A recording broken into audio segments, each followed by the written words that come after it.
Reka twongere tubasuhuze mu mudacikwa n'ikiganiro impamba y'ubumenyi, ikiganiro twakiramo abanditsi b'ibitabo kugira ngo tuganire nabo ku bijyanye n'ibitekerezo biri mu gitabo baba banditse, ibitekerezo bikuru, kuko ibindi byose ni n'umwanya wo kugira ngo tugushishikarize kwishakira igitabo no kwisomera, kubera ko gusomerwa cyangwa kubwirwa hari igihe umuntu atakubwira ibyo wakwibonera uramutse ufashe igitabo ukisomera. Turaganira ku gitabo The End of Black Folly cyanditswe na David Rugero. Turi kumwe hano mu kiganiro. Ikaze mu kiganiro David. Murakoze bwana Barore. No gice cya kabiri cy'ikiganiro tugiye kugirana kuri iki gitabo. Mu gice cya mbere wadusobanuriye amavu n'amavuko y'iki gitabo mu mitekerereze y'umwanditsi, tubwira impamvu wahisemo kucyandika mu buryo bwa fiction, ariko cyane muri iki gice turagaruka ahanini ku butumwa bw'ingenzi bukubiye muri iki gitabo. Igitabo wateruye ugira uti iherezo ry'ipfunwe ku munyafurika aho yaba ari hose, ariko cyane cyane ku mwirabura uvuga w'umunyafurika naho yaba ari hirya no hino ku isi. Muri iki gice cya kabiri rero cy'iki kiganiro ba bantu bagomba guhabwa ubutumwa bwo kugira ngo Afurika umwirabura yibohore, yigobotore ibyatumye agira iryo pfunwe, baraje bageze mu Rwanda. Ikintu cya mbere, umunsi wa mbere basuye Gisozi. Kubera iki? Urumva nubwo ari inkuru mpimbano, ariko buri urebye uko imeze ni inkuru iri mu bihe turimo. Ntabwo hari uwandika igitabo kikagira imyaka 200 ishize cyangwa imyaka 100, ariko iki ngiki kiri mu bihe turimo. Rero kuba baraje bwa mbere bakigera mu Rwanda, bagombaga no kumenya ko byabaye mu Rwanda, bakajya kunamira zira nzira karengane zishyiguye hariya. Byari ngombwa rero ko banza bakajya ku Gisozi, bakamenya bakunamira bari abantu bahashyinguwe. Kuri mwebwe ni ukuvuga ngo umuntu ugeze mu Rwanda bwa mbere akwiye guhita ajya en contact n'ayo mateka. Kuri mwebwe nk'umwanditsi biterwa n'uwari we. Aba bari baje bamwe kuri gakondo yabo, abandi bari baje nanone kwiyungana bagenzi babo kugira ngo bakire ubutumwa bw'abakurambere babashe kureba uko Afurika yakwibohora, kuko n'ibyabaye ku gihugu cyacu ni bwa bubohe twabayemo. Kubw'ibyo rero byari ngombwa no kubona ishyano ryagwiriye u Rwanda, ni muri ni cya kimwaro n'ibya bibazo byose twagiye duhura nabyo, intandaro. Yego. Hanyuma muri iki gitabo rero ugaruka cyane cyane kuri Ruti wawise Muzehe, ari nawe navuga ngo ni main character, niwe personnage principal w'igitabo cyanyu. Wamaze kubyumva, wahawe ubwo butumwa, hanyuma agashaka abandi, arababonye, ufata umwanya bagatembera, bajya muri parike, basura umujyi wa Kigali, ariko ukabajyana muri bwa buvumo, muri bwa buvumo bw'i Musanze, ukabaterura ukabajyana. Uwabonye wese arabanza agiyeyo. Kubera iki? Urumva hariya niho Ruti yahuriye n'abakurambere, niho abakurambere bamuhereye misiyo yo kujya gushaka bagenzi be bakareba ukuntu bakwigisha birabura kwibohora. Byari ngombwa rero kuba yarabakurikiye byonyine, byari ubutumwa nanone yahawe n'abakurambere, genda ubashake ubazane bazagufasha, kuko ntawakora wenyine, kuko kumwe ntabwo ntajya kwimarira. Byari ngombwa ko agenda akavuga ati dore ntabazanye, babaho ubutumwa hamwe bwo kujya kureba uko bafasha birabura kwibohora. Babanje gufata umwanya, arababaza ati ariko na mbere y'uko mbajyana guhabwa ubutumwa, ubundi mwebwe ibibazo bya Afurika mubibona gute? David, ubona icyo ari cyo kibanza, kuko muri iki gihe wavuze ati ni igihe turimo, ubona abantu bafata umwanya nk'uko wawufashe mu gitabo kubanza kwibaza ngo turi bande, dufite ibihe bibazo? Afurika muri iki gihe urabiyibonamo? Icyo kibazo ni cyiza cyane kandi kiranakomeye nk'uko kinoroshye. Buriya byonyine twebwe abirabura dufite kwiyakira tukumva ko turi abirabura, dufite kumenya ibibazo byacu, dufite no byonyine no kwemera ko dufite ibibazo. Hari umwirabura utazi ko dufite n'ibibazo, we yumva yuko wenda hari ubuzima abayemo, ashobora kwivira akigira ku yindi migabane, akibera iyo akagaruka. Biratandukanye rero ko abirabura bose basobanukirwa ikibazo dufite, ari nayo mpamvu babasuzumiye hamwe. Ese ko wumva dushaka gutwara ubutumwa, ni ubutumwa twerekeza hehe? Abirabura baratandukanye, ndavuga mu bintu n'imico n'umuco, turirabura ariko burya hari ukuntu tugenda dutandukanye. Tubanze rero tubisuzumire hamwe, nituzatwara n'ubutumwa abakurambere bazaduha, tuzagende tuzi neza icyo turi cyo nk'abirabura n'ibyo dutandukana n'ibyo duhuriraho. Ariko muri rusange ikibazo ni uko twese twahuye na biriya bibazo byo kutazi indangagaciro zacu, guta gakondo yacu, hafi twese byatugezeho. Mu gitabo cyanyu hari aho muvuga nyine kuri uko kuba abirabura bafite imico inyuranye, mwageze no ku myambarire, mugera ku byo turya, mugera ku byo twemera, ariko ngira ibyo twemera byo mukavuga muti uko biri kose bahurira ku Mana. Ariko reka duhere no ku byo turya, no ku kuba mu by'abantu bashobora no guheraho babacamo ibice, harimo no kuba harimo biriya mwise amoko za tribu zidashobora gushyingirana rimwe na rimwe kubera ko nyine ibyo barya si bimwe, imyambarire, imyemerere, imyitwarire. Mu gitabo mukavuga ngo ibyo koko ni ukuri biriho, ariko njye nkashaka kubabaza ngo mbese ko biriho, uyu munsi iyo umuntu avuze Afurika cyangwa se nk'uko muvuga muti umwirabura wo muri Afurika, mutekereza ko atari urugendo rurerure cyane kugira ngo bazagere ubwo barenga izo tribu, barenge kuba batavuga ururimi rumwe, barenge kuba rimwe na rimwe amateka ayo y'ubukoroni dusa n'abayahuriyeho n'ay'ubukene? Mutekereza ko iyo bavuze ngo the Africa we want, iyo abantu bose babumva barimo? Rero ibyo muvuga nibyo. Turavuga Afurika yirabura, irimo amoko, ngira ngo nabivuze mu gitabo, arenga 3,000. Ibyo rwose burya ubwoko se niki? Ibyo ubwoko ni umuntu mudahuje umuco, mutaba n'ahantu hamwe. Niba mvuze ntuyu ni umumasayi n'umunyarwanda, ni amoko abiri, ubwoko bw'umunyarwanda n'ubwoko bw'umumasayi. Ibihugu by'abaturanyi barabizi cyane, bamwe bagiye banabyubakiraho kuzana ibibazo byabo, niyo mpamvu babiganiriye cyane. Hariya bitagwa amoko atandukanye, uretse wenda igihugu kimwe gishobora kuba cyarigiriye amahirwe kikagira ubahuza mu bayobozi babo bigeze kugira, ugasanga bifata nk'ihanga nk'abenegihugu. Icyo gihugu biriho bike bifata gutyo. Ariko nk'uko babivugaga, n'uyu munsi tuvuga, igihe umwirabura azaba yibona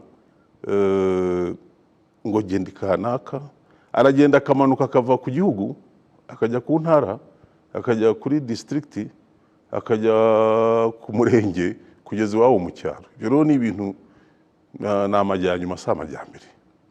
Ariko urebye nko mu gitabo nagiye mvuga nti nibura nubwo iriya mipaka yazanywe n'abagabanyije Afurika, wenda n'ubundi biriya ubumwe bwa Afurika, kugira ngo mu byo bemeranije muri za 1963 bavuze ati reka tureke bigume gutyo, bidateza akavuyo, tubifate gutyo, kuko imipaka ya Afurika nta kuri kurimo. Yaje igabanyamo abantu kabiri, ugasanga abantu bamwe basigaye hakurya y'umupaka, abandi bagumyemo. N'uyu munsi biziteza ibibazo ku bantu batsimbaraye kuri ya mipaka, ariko turavuga ati no, reka igumeho, ku buryo nibura bwa administrative ifasha, ariko ubundi Abafurika ikwiriye kuba imwe itagira umupaka. Ayo magambo yashyira mu kanwa ka Ruti mu gitabo, muri buriya bubasha afite bwo kujya mu gihugu ashaka, bitagombye ko ajya gutinzwa n'imipaka. Yego. Ni ikihe gitekerezo kiri mu mitekerereze y'umwanditsi aho ngaho? Hariya rero buriya Ruti ni ikintu kiri symbolique, ni ukwerekana ko umwirabura muri Afurika yirabura ni ntakumirwa, ahari hose ni iwabo, kuko byinshi turabihuza. Iyi Afurika yabayeho imeze ityo kera, niko byari mbere yuko wenda tuvuga ngo uyu munsi wayitekereza. Afurika yaho abantu bagenda nta mipaka cyane rwose. cyane rwose kuko noneho biranoroshye. Icya mbere dufite ibikorwa remezo, dufite bitworohereza kugenda. Kera umuntu yaragendaga yagera ku ishyamba ageze ku mpera y'icyaro yavukiyemo ataha niho tugarukira. Ariko ubu ngubu dusobanukiwe Afurika, dusobanukiwe ibibazo by'abagenzi bacu, dusobanukiwe ibyacu, dufite ibikorwa remezo, dufite itumanaho, biroroshye. Dufite n'izo ndimi ziduhuza nubwo ari iz'amahanga.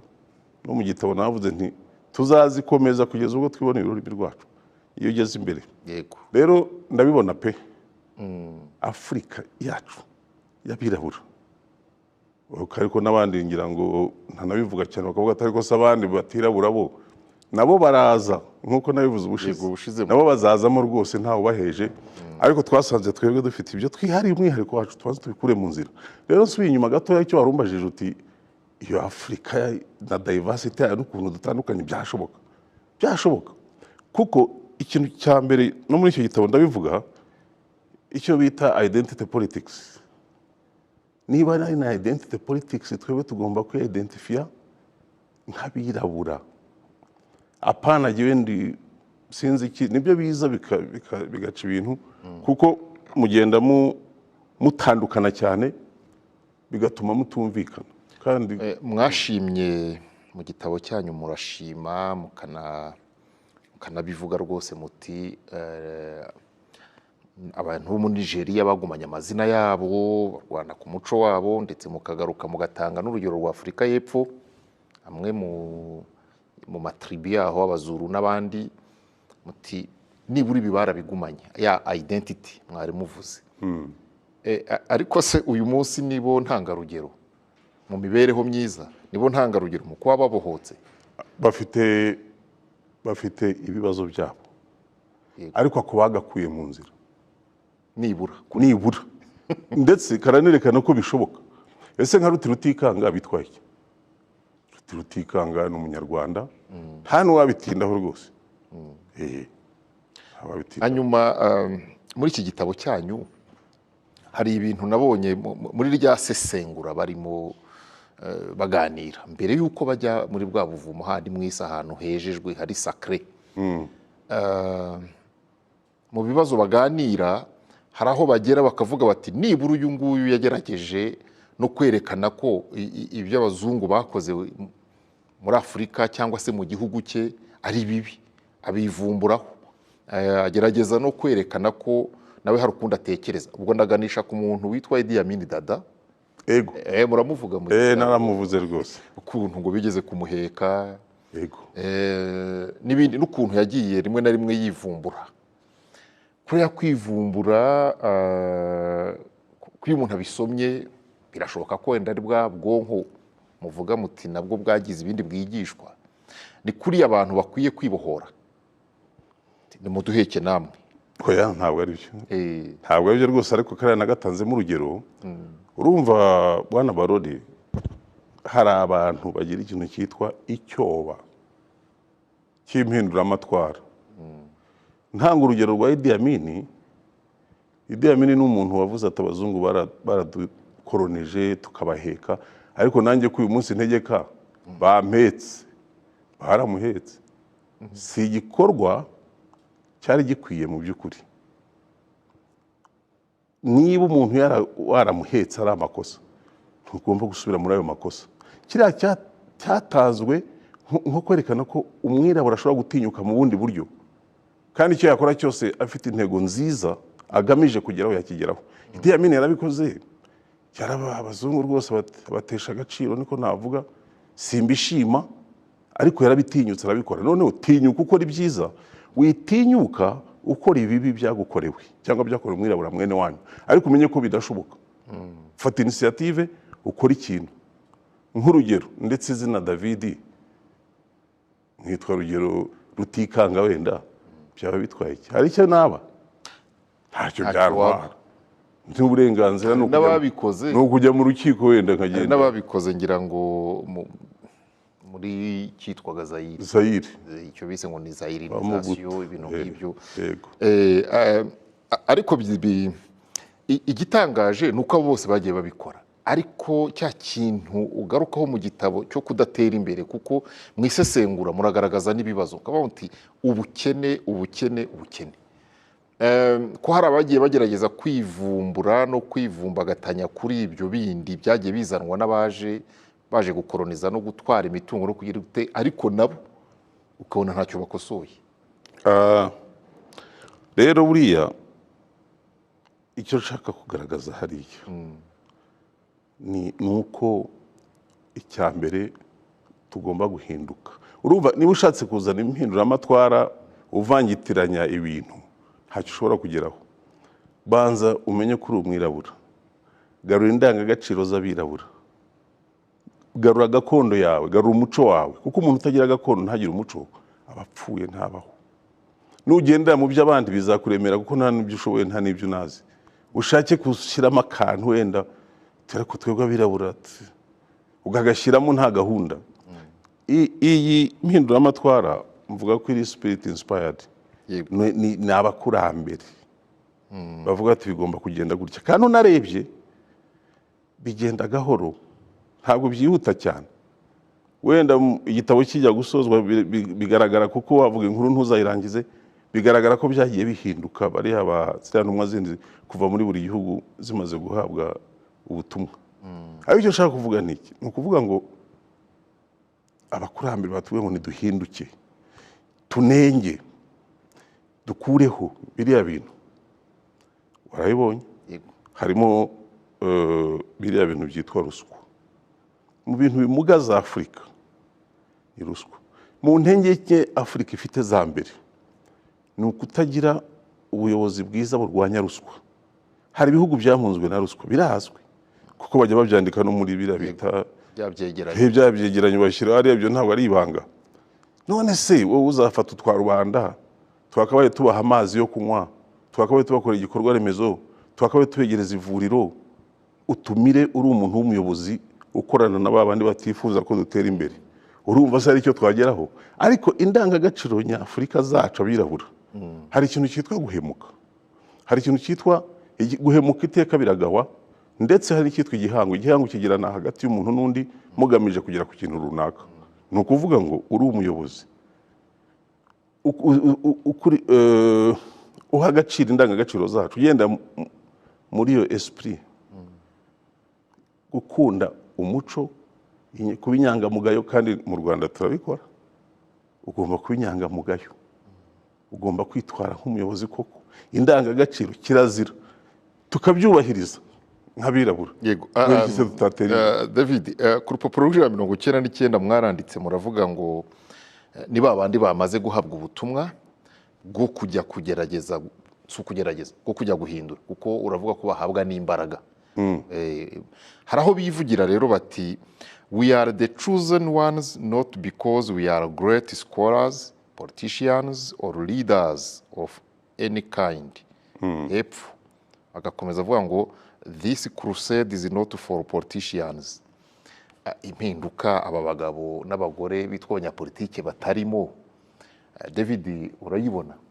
Ndabigusobanurira, gihomba barire nshobora usegena simbizi, ariko politicians zabarebe babarirwa mu mashyaka. Bwana Barore,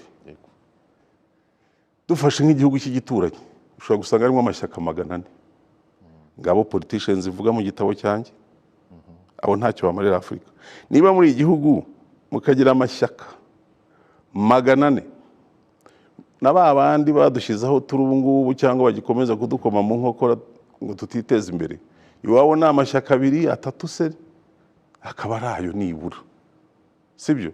Ariko muri Afurika bati no, mugomba kuba abantu hejuru. Urugero nkashinga ishyaka, baro agashinga ishyaka, tugengiye kurengera ikirere kugira ngo ukunde, cyangwa se ngiye kusinzi biki, uko wabyita kose, cyangwa se turi ishyaka ariko rigendera, sinzi uko wabyita kose, ariko mbwira nk'amashyaka 400 mu gihugu kimwe. Saba politiki bayagize bibamariye iki? Ntacyo.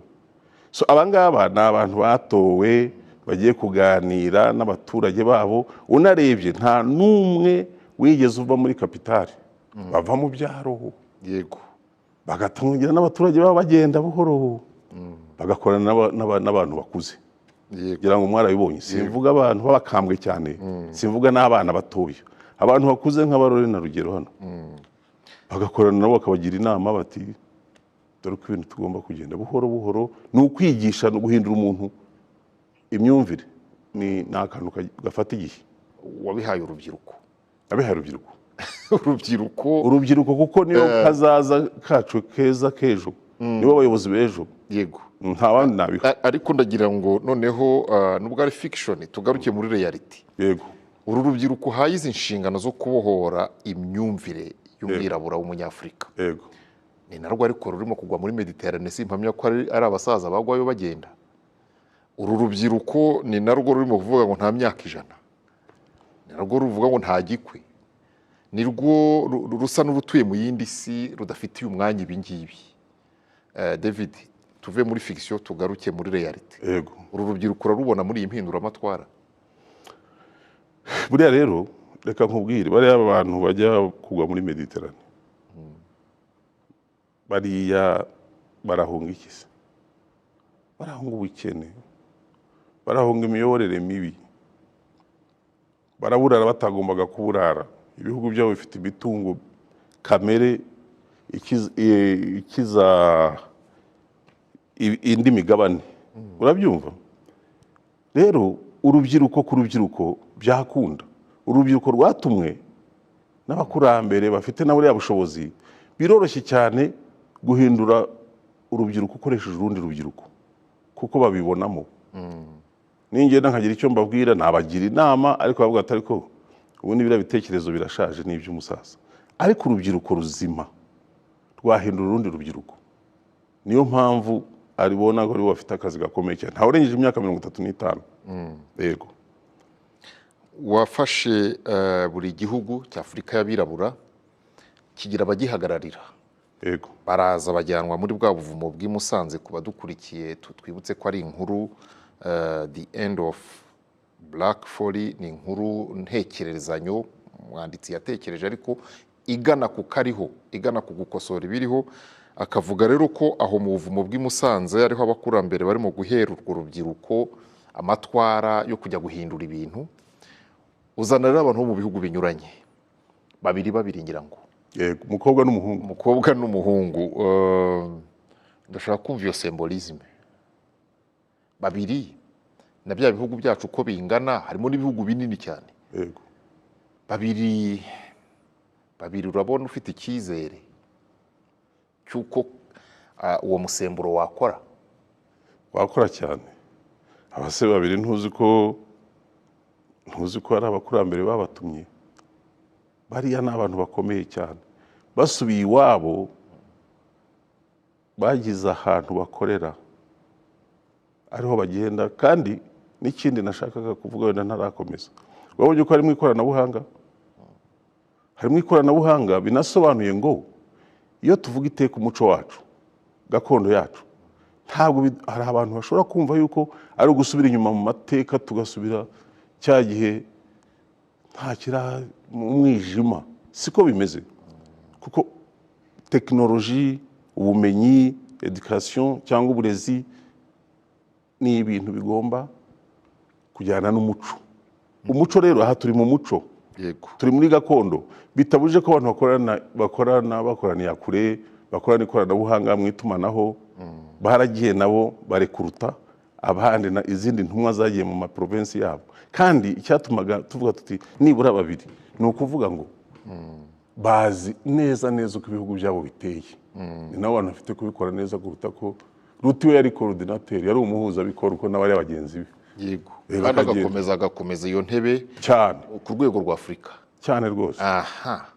kandi ni umunyarwanda Rutikanga ni umunyarwanda iyi mpinduramatwara se urayibona nk'ihagurukira mu Rwanda ubutumwa buherewe Musanze cyo nagusubiza Musanze mu buvumo bwejejwe kandi ubwo buvumo buri mu Rwanda niba ari coincidence niba ari ikisimbizi ariko ni umunyarwanda byahagurukiye mu Rwanda yego biragomba gukwira hirya no hino baze bavome bajya iwabo yego ko mu gitabo uvuga ngo ntibatumwe kujya kurwanya abayobozi bariho rwose. impinduka idakuraho abo bakorera abandi, impinduka idakuraho abo barya ruswa, impinduka ukanavuga ngo nta ntambara, nta kumena amaraso. Ngaho dusobanurire mu minota mike isigaye. Buriya rero reka nkubwire ikintu cya mbere, nguhe nk'urugero. Tekereza ejo mu gitondo abanyarwanda bose amazina yitwa ariya y'amahahano yose tuyashyize iruhande, haba iki? Nanjye nkubajije, nta kintu cyaba ku nzego zose bati abantu bose bahinduye amazina. Iyo nkuru yahera mu cyaro, byahereye reka tuvuge wenda ahantu tuvuge hitwa Rwanteru muri Kirehe, ariho byaturutse ariko bigakwira igihugu cyose. Abantu bose turashaka guhindura amazina, turashaka amazina yacu y'Abanyarwanda. Byahereye Rwanteru, n'urugero ntanze. Byahera Rwanteru bakavuga ati ibi ni ibya Rwanteru, ntabwo byagera hose bigasakara hose. Ndetse no nta n'igitangaza, n'ibinyamakuru byo hanze bishobora kubibona biti hari akantu kabaye mu Rwanda. Abantu bose bahinduye amazina bafasha yawe ya gakondo. Rero wenda reka nsubize kuri icyo ngicyo. Rutikanga ntabwo akazi ke kari ukwicara hariya muri ya ngoro ye wabonye Imana yamuhaye, ingoro y'abatsinzi. Ingoro y'abatsinzi kagira Imana. Ni yiswe ingoro y'abatsinzi. Iriya ngoro y'abatsinzi yagiraga coordination, akaganira n'abariya bose b'abayobozi, abasobanurira ni ubutumwa, niwe chief emissary.